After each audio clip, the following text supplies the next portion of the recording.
Langkah Timnas U23 untuk menuju Olimpiade 2024 telah kandas. Namun demikian, euforia para supporter ternyata tidak berhenti. Lalu bagaimana catatan CNN Indonesia dalam sepak terjang Timnas khususnya U23 akan saya diskusikan bersama dengan redaktur pelaksana cnnindonesia.com Suryanto. Selamat malam Mas Suri. Selamat malam Caca. Mas Suri, tim U23 Indonesia kandas sudah asanya untuk tampil di Olimpiade 2024. Kalau dari pengamatan cnnindonesia.com, sebetulnya apa faktor kegagalan yang mengandaskan langkah Indonesia ini, Mas? Tanpa mempertimbangkan faktor-faktor non teknis, kalau kami melihatnya memang kegagalan atau ketidakberhasilan timnas U23 kemarin karena memang faktor kita menghadapi lawan yang jauh lebih baik dari kita lah, Caca.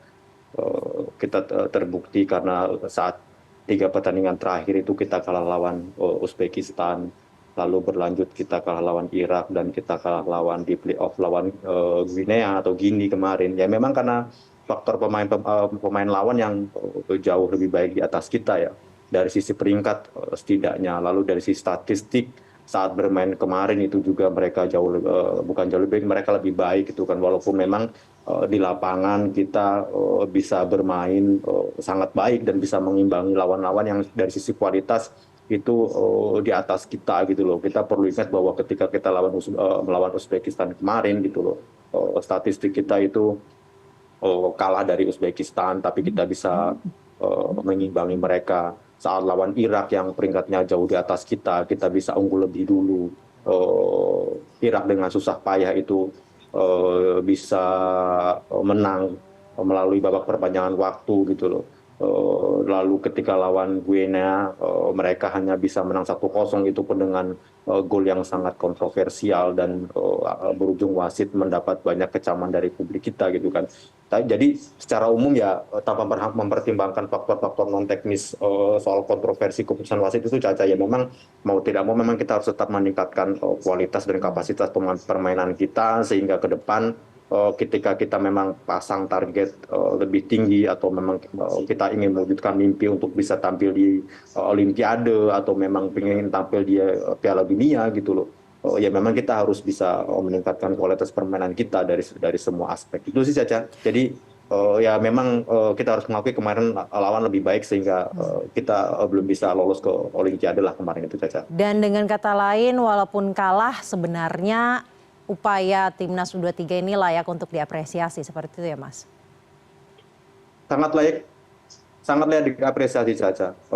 Kalau kita membaca pemberitaan sebelumnya bahwa target di Piala Dunia di Piala Asia U23 kemarin itu sebenarnya tidak muluk-muluk lah.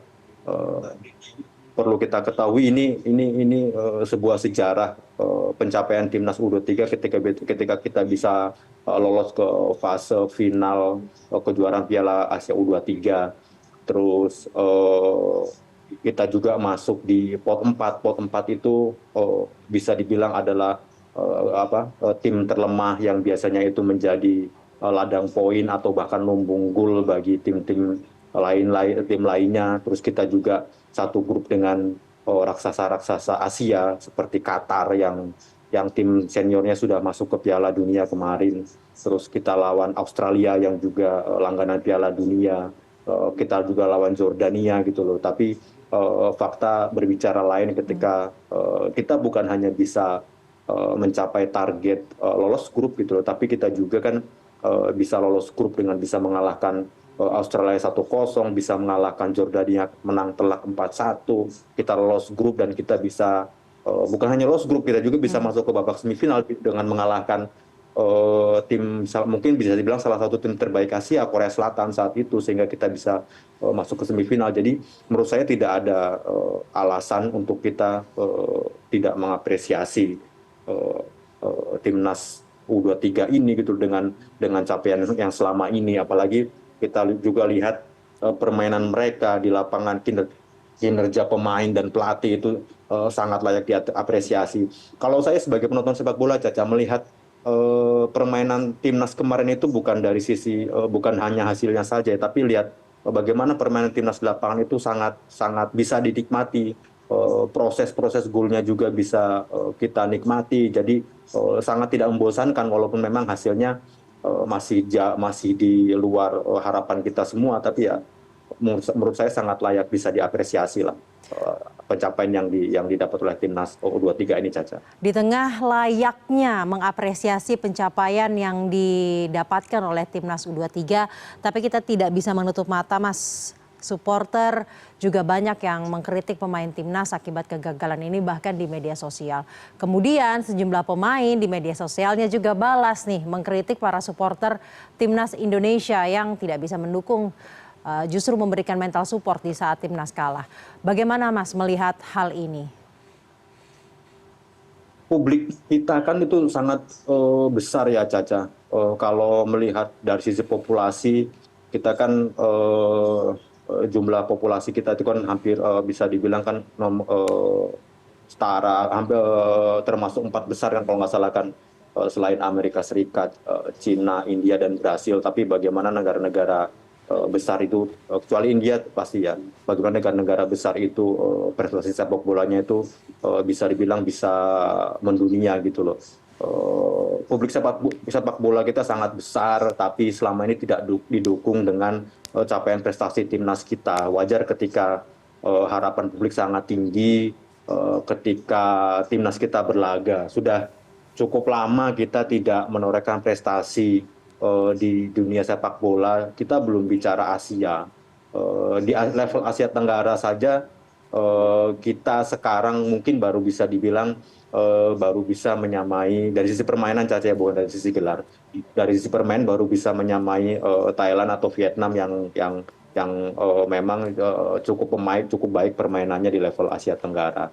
Nah, di level Asia ini kan kita sekarang lagi mencoba meraih harapan lah ketika di Piala Asia kemarin, dan terbukti kita bisa masuk ke 4 besar. Jadi ketika ada jalan menuju pencapaian prestasi itu, menurut saya wajar memang harapan publik demikian tinggi terhadap prestasi timnas ini. Tapi memang patut disesalkan ketika harapan publik itu tidak disertai dengan pemikiran yang realistis lah ketika kita belum berhasil mencapai gelar itu gitu loh, Caca. Yang seperti yang Caca bilang tadi itu banyak kekesalan-kekesalan diluapkan oleh publik di media sosial, yang tentu ini sangat kontraproduktif dengan apa yang ingin dicapai oleh kita semua gitu loh.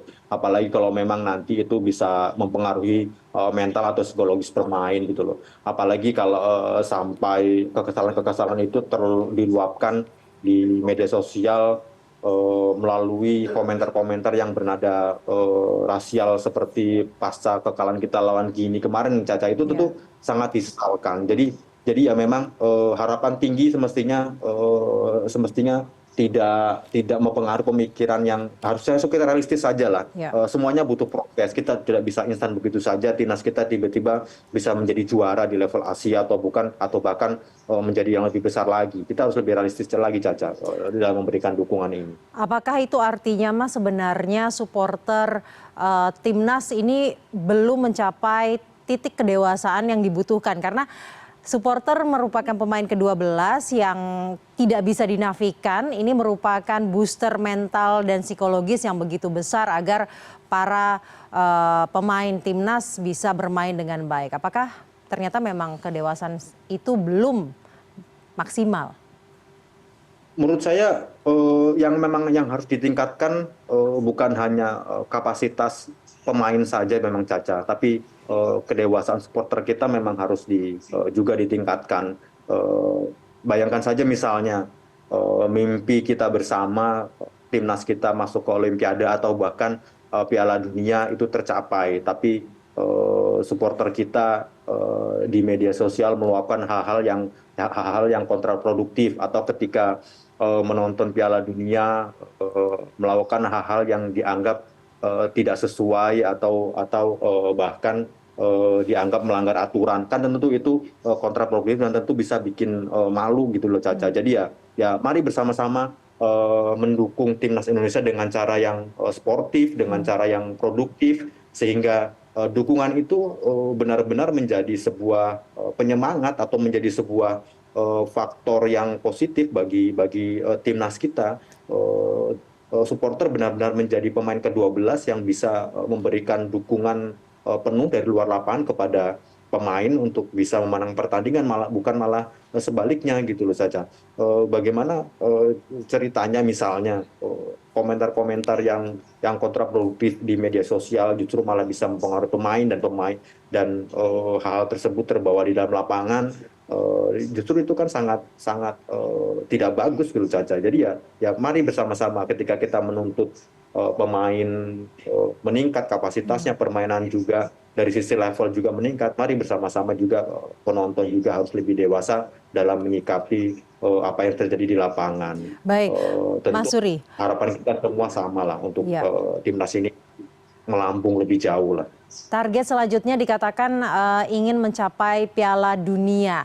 Melihat pencapaian-pencapaian yang tadi sudah Mas Suri paparkan, prospeknya sebenarnya seperti apa sih, Mas? Dulu mungkin kita tidak berani mungkin kita tidak membayangkan lah kalau kita bermimpi atau berangan-angan itu pastilah. Mungkin dulu kita tidak membayangkan timnas U23 kita bakal berlaga di playoff untuk masuk ke Olimpiade. Jadi kalau memang kita saja sudah playoff Olimpiade ya tentu kita harus berani mematok target atau mungkin kita harus kembali memimpikan untuk kita bisa berlaga di Piala Dunia. Ya mau nggak mau kalau memang kita mau berlaga di Piala Dunia, kita harus bisa menjadikan kegagalan-kegagalan yang kemarin itu menjadi sebuah pengalaman. Tentu saja kita harus meningkatkan kapasitas pemain. Yang penting juga dari sisi pendukung tadi Caca yang kita bahas gitu loh. Kita berharap besar boleh, tapi kita juga harus realistis. Semuanya juga butuh proses, tidak juga serta-merta kita bisa masuk ke level dunia tanpa ada proses. Dan yang paling penting yang harus meningkatkan kualitas tidak hanya para pemain dan orang-orang di dalam timnas, namun kita sebagai pendukung juga harus meningkatkan kualitas karena sebagai pemain ke-12 seperti itu ya Mas Suri. Terima kasih Redaktur Pelaksana CNN Indonesia Suryanto telah bergabung bersama kami malam hari ini di CNN Indonesia Prime News.